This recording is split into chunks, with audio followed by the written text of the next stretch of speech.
അങ്ങനെ അവസാനം പയ്യൻ പോയിരുന്നു മലയാളി ലാസ്റ്റെട്ടത് അത് ആറപ്പിച്ചടക്കം വന്നു. എത്ര റിയാൽ? കമ്പിയാൽ 60 റിയാൽ. മലയാളി പയ്യനോട് ചോദിച്ചു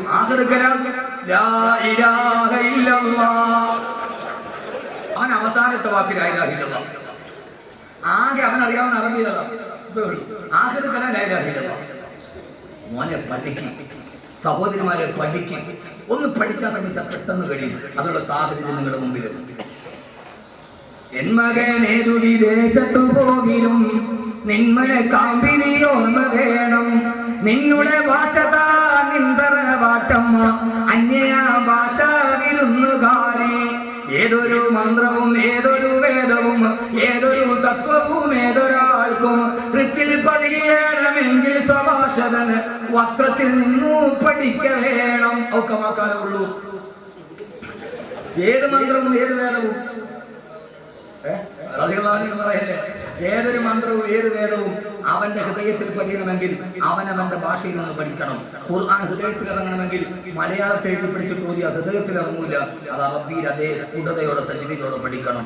അള്ളാഹു തൗഫീഖ് നൽകട്ടെ. അതിന് നമ്മൾ ഈ മത്സരമൊക്കെ അങ്ങോട്ട് വിടണം. എന്ത് വിടണം? മത്സരം വിടണം. ഞാൻ ഏത് വലിയ രാജാവാണെങ്കിലും ഈ മത്സരം വിട്ടിട്ട് ഖുർആൻ പഠിപ്പിക്കുന്ന ഒരു അത്ഭുതമുണ്ട്. ഖുർആൻ ഒരു സൂറത്തുണ്ട്. ആ സൂറത്തിന്റെ പേര് ഉറുമ്പെന്ന്. സൂറത്തിന്റെ പേര് ഉറുമ്പ്. സൂറത്തിൽ നംല്. ശരി, ഞാൻ ഇതിന് സമയമൊന്നും അധികമില്ല. സൂറത്തിന് മുന്നിൽ 1-2 കാര്യം പറയാം. ബാക്കി ഇൻഷാ അല്ലാഹ് ഞാൻ പറഞ്ഞല്ലോ, ഒരു അഭ്യുദയാംശമായിട്ട് ഞാൻ ഉണ്ടാവും. അപ്പൊ നമുക്ക് പിന്നീട് പറയാം. സൂറത്തിൽ നംല് ലോകത്തിലെ ഏറ്റവും വലിയ ഗ്രഹമായ സൗരയൂഥം മിൽക്കി വേ 10,000 കോടി നക്ഷത്രങ്ങളുമായി കറങ്ങുന്ന ഒരു വ്യൂഹത്തെ കുറിച്ച് പറഞ്ഞ ഖുർആൻ നിസ്സാരക്കാരനായ ഉറുമ്പിന്റെ പേര്, കാണാൻ പോലും കഴിയാത്ത ഉറുമ്പ്, സൂറത്തുൻ നംല്. ഉറുമ്പിന്റെ പേര് ഖുർആനിൽ കൊടുത്തു. ഉറുമ്പിന് എന്ത് കാര്യം? ഉറുമ്പിനെ കണ്ട് പഠിക്കണം മനുഷ്യൻ. നീ ആരടാ? നീ ആരടാ? നിങ്ങളല്ല കേട്ടോ. നീ ആരടാ? ഉറുമ്പിനെ കണ്ട് പഠിക്കും. നമുക്ക് മത്സരം. ആരുടെ? ഞാനാ സുൽത്താൻ, ഞാനാ രാജാവ്, ഞാനാണ് അധികാരി, എനിക്കപ്പുറത്തോട്ട് പിന്നെ ലോകമില്ല. നീ ആരെ കണ്ടിട്ടാടാ? കരയിൽ നിന്ന് വ്യഭിചരിച്ചിട്ട് കൊതി തിരാതെ കടലിൽ കിടന്ന് വ്യഭിചരിച്ച ആളാ ഫിറഔൻ. ആ ഫിറഔൻ ഈജിപ്തിലെ മ്യൂസിയത്തിൽ മരുന്ന് കിടത്തുന്നത്. കരയിൽ നിന്ന് വ്യഭിചരിച്ചിട്ട് കൊതി തീരാതെ കടലിൽ കിടന്ന് വ്യഭിചരിച്ച ആളാ ഫിറഔൻ. മൂസാ നബി പറഞ്ഞു ചെയ്യരുത്. അള്ളാഹുവിനെ വെല്ലുവിളിച്ച ഫിറഔൻ എവിടെ പോയി? പോയി. നമ്മുടെ അഹങ്കാരം മാത്രം ഒന്ന് മനസ്സിൽ നിന്ന് വെച്ചാൽ മതി. എവിടെ പോയി? അന റബ്ബുക്കുമുൽ അഅ്ലാ. ആരാണ് മൂസാ? അല്ലാഹു വിളിച്ചു. അപ്പോൾ മൂസാ നബി പറഞ്ഞു അല്ലദീ അൻസല മിനസ് സമാഇ മാഅ. ആകാശത്തിൽ നിന്ന് മഴ പെയ്യിക്കുന്നവനാ എൻ്റെ അല്ലാഹ്. പൊട്ടിച്ചിരിച്ചിട്ട് പറഞ്ഞു മൂസാ, എന്നാൽ നിന്റെ അല്ലാഹുവിന്റെ മേലെ ഞാനാ. കാരണം എന്താ? മഴ പെയ്യിക്കണമെങ്കിൽ നിന്റെ അല്ലാഹുവിന് ഭൂമി വേണ്ടേ? ഭൂമി ആരുടേതാ? നിങ്ങൾ മനസ്സിലെ കൽബിനെ കേട്ടു. പൊന്നു സഹോദരങ്ങളെ, സഹോദരിമാരെ, ഈ ഭാവം നമ്മുടെ മനസ്സിലുണ്ട്. ഖുർആൻ അത് മാറ്റാനാവും വേണം. ഈ ഭാവം ഞാൻ ആരാ? നീ ആരടാ? കീടമേ പൊട്ടാ നീ മുന്തുള്ളി പിഞ്ചോരക്കെട്ട പിന്നീന്ന് കാഷ്ടം ചുമന്നോരു കൊട്ട റൂഹൊന്ന് വിട്ടാൽ ചത്ത ചരമല്ല കൊട്ട പറനിന്റുടൽ കണ്ട് ബഹുമാനം പൊട്ട. കേട്ടിട്ടുണ്ടോ? കേട്ടിട്ടില്ല? ഈ പാട്ട് കേട്ടിട്ടില്ല? ഞാൻ കെട്ടിയ പെണ്ണിനെ പോയി ചന്തം കുറവാന്ന് കേട്ടിട്ടില്ലല്ലോ. അത് സുക്കൂനായതല്ല കാത്തു കസറാണ് വഴി പറയാൻ പറ്റൂല. എന്റെ പ്രിയപ്പെട്ട സഹോദരങ്ങളെ, അത് കുറവാന്ന് പറഞ്ഞ് കിടക്കാൻ പറ്റും മനുഷ്യന്റെ മുമ്പിൽ? ഇങ്ങോട്ട് നോക്ക് മോനെ, പഠിക്കണം. ഇതെന്താ? ഇത് ഖുർആനാണ്. ഖുർആനാണിത്. ഖുർആൻ. ഷുജാഇ മുസ്ലിയാർ എന്ന് പറയുന്ന മനുഷ്യൻ തൃശ്ശൂർ ജില്ലയിൽ അണ്ടത്തോട് വഫാത്തായി കിടപ്പുണ്ട് ഇപ്പോഴും മനുഷ്യൻ. ആ മനുഷ്യൻ പറഞ്ഞാണ്, എടാ പൊട്ട, നീ ആരെടാ? പൊട്ട നീ മുന്തുള്ളി പിഞ്ചോരെ കട്ട പിന്നീന്ന് കാഷ്ടം. പഴയ ഉമ്മമാര് പാടി പിടിച്ചിട്ടുണ്ട്. പഴയ ഉമ്മമാരുണ്ടോ ഇവിടെ? സഫലമാല എന്ന് പറയുന്നത്. സഫലമാല. ഇപ്പൊ എവിടെ മാല ഓതാൻ? മാല ഓതിയാൻ പോയില്ലേ? എവിടെ മാല? മോനെ, ഇതാണ് മാല. പണ്ടത്തെ ഉമ്മമാര് പാടും. ഇപ്പോഴത്തെ ഉമ്മമാര് 98 വയസ്സായി 2 CC അടയ്ക്കാനാണ്. എന്നാലും ഉമ്മമാർക്ക് അത് അറിഞ്ഞുകൂടാ. പഴയ എന്റെ ഉമ്മ ഇത് പാടി തന്നത് കേട്ടാ ഞാൻ പഠിച്ചു. എന്താ ഇത്? ഖുർആനാണ്. ആലിമീങ്ങളെ സ്ഥിതി ഖുർആനാണ്. എടാ പൊട്ട, നീ എന്ത് കണ്ടിട്ടടാ അഹങ്കരിക്കണം? നീ ആരടാ പൊട്ട? നീ മുണ്ടുള്ളി ഫിഞ്ചോരക്കട്ട, പിന്നീന്ന് കാഷ്ടം ചുമന്ന ഒരു കൊട്ട. എടാ നീ ഉമ്മാടെ ഉമ്മ വാപ്പാടെ ആര് തൊടാനടയ്ക്കുന്ന കണ്ടാലുടനെ തുടച്ചു മാറ്റാൻ വ്യഗ്രത കാണിക്കുന്ന ഒരു തുള്ളിയിൽ നിന്ന് നിന്നെ സൃഷ്ടിച്ചതല്ലടാ മനുഷ്യ. ഇപ്പൊ നിന്നെ സൃഷ്ടിച്ചിട്ട് നീ ഇപ്പൊ ആരാ? നെഞ്ചും വിരിച്ചിട്ട് അങ്ങനെ നടക്ക. ഇപ്പൊ നീ ആരാ മോനെ? പിന്നീന്ന് കാഷ്ടം ചുമന്ന ഒരു കൊട്ട, കുറെ കാഷ്ടവൻ ചുമന്നുകൊണ്ട് കിടക്കുന്ന ഒരുമാതിരി മൊബൈൽ ടോയ്ലറ്റാണ്. ഞാൻ അപ്പുറത്തോട്ടൊന്നുമില്ല. എന്റെ പ്രിയപ്പെട്ട സഹോദരങ്ങളെ, ഈ വസ്ത്രത്തിന്റെ ഉള്ളിൽ നീ ആരാ? കുറെ കാഷ്ടവൻ ചുമന്നുകൊണ്ട് കിടക്കുന്ന ഒരുമാതിരി മൊബൈൽ ടോയ്ലറ്റ്.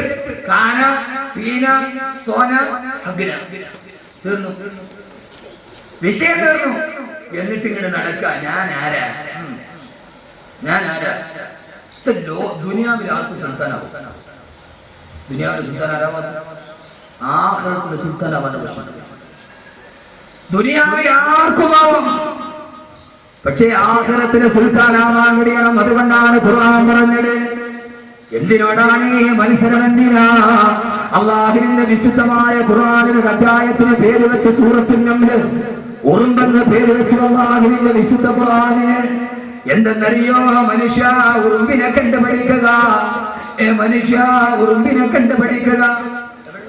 അല്ലാഹുവിന്റെ ഖുർആൻ പറഞ്ഞ സൂറത്തിൽ നിന്ന് ഉറുമ്പിനെ കണ്ടുപിടിക്കുക. എന്താണ് ഉറുമ്പിന്റെ പ്രത്യേകത എന്നറിയോ സഹോദരങ്ങളെ? ഒരു ഉറുമ്പ് വിശന്ന് പറഞ്ഞ് പോവുകയാണ്. ആ പോകുന്ന വഴിയിൽ ഒരു ധാന്യമണി കണ്ടാൽ വിശപ്പുള്ളതോടുകൂടി ഉറുമ്പത് തിന്നുകയില്ല. ഉറുമ്പ് മെല്ലെ മാളത്തിലേക്ക് മടങ്ങുകയാണ്. അവിടെ പട്ടിണി കിടക്കുന്ന തന്റെ കൂടപ്പുറപ്പുകൾ, തന്റെ സഹോദരങ്ങളെ, തന്റെ സഹപാഠികൾ വിളിച്ചുകൊണ്ടുവന്ന് ആ പകുതി ധാന്യമണി അവർക്ക് വേണ്ടി ഷെയർ ചെയ്ത് എല്ലാവരും കൂടി ഒന്നിച്ചിരുന്ന് ഒരാൾക്ക് തിന്നാനുള്ളത് ആരും അറിയാതെ ഒറ്റയ്ക്ക് തിന്നലല്ല, ഉള്ളത് എല്ലാവർക്കും വേണ്ടി ഷെയർ ചെയ്ത് കൊടുക്കുന്ന ഉറുമ്പിനെ, നിസ്സാരക്കാരനായ ഉറുമ്പിനെ ഒരു സൂക്തത്തിന് പേര് വെച്ചു കൊടുത്താൽ ഇത് വെറുതെയല്ല. ആ ഉറുമ്പിനെ കണ്ടു നിങ്ങൾ പഠിക്കണേ. ആ ഉറുമ്പിനെ കണ്ടു നിങ്ങൾ പഠിക്കണേ എന്ന അല്ലാഹുവിന്റെ വിശുദ്ധ ഖുർആൻ. ഉറുമ്പ് തന്നെ തിന്നില്ല, നേരെ പോയി വിളിച്ചുകൊണ്ട് വരും. ഉള്ളത് മറ്റൊരാൾക്ക് കൂടി കൊടുക്കും. രണ്ടാമത് ഉറുമ്പിനൊരു സ്വഭാവമുണ്ട്. സൂറത്തുൻ നംൽ ഞാൻ പറയുക. ഇത് കഴിഞ്ഞാൽ ഒരു വലിയ കഥ ഞാൻ പറഞ്ഞു. സൂറത്തുൻ നംലിൽ അല്ലാഹു തൗഫീഖ് നൽകട്ടെ. ഒരു ശാസ്ത്ര സത്യം പറയാൻ വേണ്ടി ഒരു കഥ പറഞ്ഞു. പക്ഷെ ഉറുമ്പിനൊരു സ്വഭാവമുണ്ട്. എതിരെ ഒരാൾ വന്നാൽ ഉറുമ്പിന് കൂട്ടം ഒന്നും ചെയ്യില്ല. അത് മെല്ലെ ഒന്ന് ഒതുങ്ങി കൊടുക്കും. ഉറുമ്പ് മെല്ലെ ഒന്ന് ഒതുങ്ങി നിൽക്കും.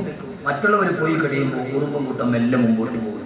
ഈ ഉറുമ്പിന്റെ സ്വഭാവം മനുഷ്യ നിനക്കില്ലാത്തതെന്താ? നീ ഇത്ര അഹങ്കാരിയായി പോയല്ലോ എന്ന് പറയാനാണ് 100-ലധികം ആയത്തുകളുള്ള ഒരു സൂക്തത്തിന് ഉറുമ്പിന്റെ പേര് കൊടുത്തു. ഇതൊരു ദൈവിക രംഗത്തിനെ കഴിഞ്ഞു. ഈ ഒരു മനസ്സ് ഒന്ന് ഒതുങ്ങിക്കൊടുക്കാൻ ഒരു മനസ്സിലായിരുന്നെങ്കിൽ നമ്മുടെ സംഘടനകൾ രക്ഷപ്പെടുമായിരുന്നു, നമ്മുടെ സമൂഹം രക്ഷപ്പെടുമായിരുന്നു, നമ്മുടെ മഹല്ല് രക്ഷപ്പെടുമായിരുന്നു. എന്തിനേറെ ഭാര്യയും ഭർത്താവും രക്ഷപ്പെടുമായിരുന്നു.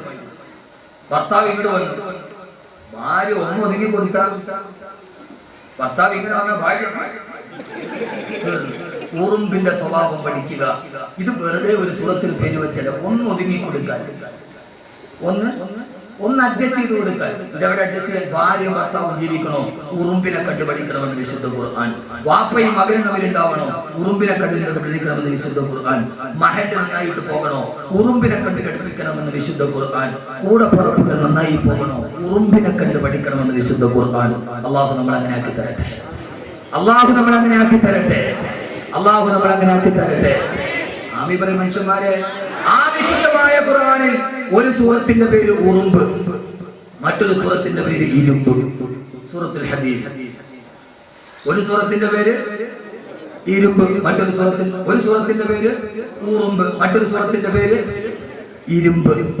യഥാർത്ഥത്തിൽ സൂറത്തുൽ ഹദീദ് ഖുർആനിൽ സൂറത്താണ്. പഠിക്കുക നന്നായിട്ട്. ഖുർആൻ പഠിക്കാൻ താല്പര്യം വരാൻ വേണ്ടി പറയുക. യഥാർത്ഥത്തിൽ ഒരു സൂറത്തിന് പേര് വെക്കുമ്പോൾ ഇരുമ്പ് വെക്കാവോ? ഇരുമ്പെന്ന് നമ്മൾ സാധാരണ ആക്രി അല്ലെ, സാധാരണ ഭാഷ ആക്രി, വിലയില്ലാത്ത സാധനം. യഥാർത്ഥത്തിൽ ഒരു ലോഹമാണ് ഇരുമ്പ്. ഒരു ലോഹത്തിന്റെ പേര് വെക്കണമെങ്കിൽ ഏറ്റവും വിലയുള്ള സ്വർണത്തിന്റെ പേര് വെക്കേണ്ട. ഖുർആനിന്റെ സൂറത്തിന്റെ പേര് പറയും ഇരുമ്പാണ് പറയുന്നത്. സ്വർണം, പ്ലാറ്റിനം, വൈഡൂര്യം, മരതകം. ഒരു സൂറത്തിന് പേര് വെച്ച് സൂറത്തുൽ ഹദീദ്. നീ വലിച്ചെറിഞ്ഞ ഖുർആന്റെ കഥയാണ് ഈ പറയുക. ഇരുമ്പ് എന്തുകൊണ്ട്? ഇരുമ്പിനൊരു പ്രത്യേകതയില്ല. ആർക്കെങ്കിലും പറയാം ഇരുമ്പിന്റെ പ്രത്യേകത? ഇരുമ്പിന്റെ പ്രത്യേകത ഈ കൂട്ടത്തിരിക്കുന്ന ആർക്കെങ്കിലും പറയോ? ഇപ്പൊ ദയാനന്ദനെ കൊല്ലാനുള്ള സാധ്യത. അതായത് ലോകത്തുള്ള സർവ്വലോഹങ്ങളും ഈ ഭൂമിയിൽ നിന്ന് ഉൽപ്പാദിപ്പിക്കപ്പെടുന്നതാണ്. എന്നാൽ ഇരുമ്പെന്ന ഒരേ ഒരു ലോകം അത് ആകാശത്തിൽ ഉൽപ്പാദിപ്പിക്കപ്പെടുന്നതാണ്. 15 നൂറ്റാണ്ട് മുമ്പ് അബൂജഹലിന്റെ മുന്നിൽ ഖുർആൻ അവതരിപ്പിക്കപ്പെടുമ്പോ അല്ലാഹുവിന്റെ റസൂൽ ഓതിക്കെടുക്കുകയാണ് വഅൻസൽനൽ ഹദീദ് وأنزلنا الحديد فيه بأس شديد ومنافع للناس. ഈ ഉരുമ്പിനെ ഞാൻ ആകാശത്ത് നിന്ന് ഇറക്കിയതാണ്. ഇത് അത്ഭുതമാണ്, അത്ഭുതമാണ്, അത്ഭുതമാണ്. ലോകമല്ല ഇരുമ്പെന്ന ഒരേ ഒരു ലോകം അത് ആകാശത്ത് നിന്ന് ഇറക്കിയതാണെന്ന് 14 നൂറ്റാണ്ടുകൾക്ക് മുമ്പ് അല്ലാഹുവിന്റെ വിശുദ്ധ ഖുർആൻ. അല്ലാഹുവേ, നീ ഞങ്ങൾക്ക് ബോധം നൽകണേ തമ്പുരാനെ.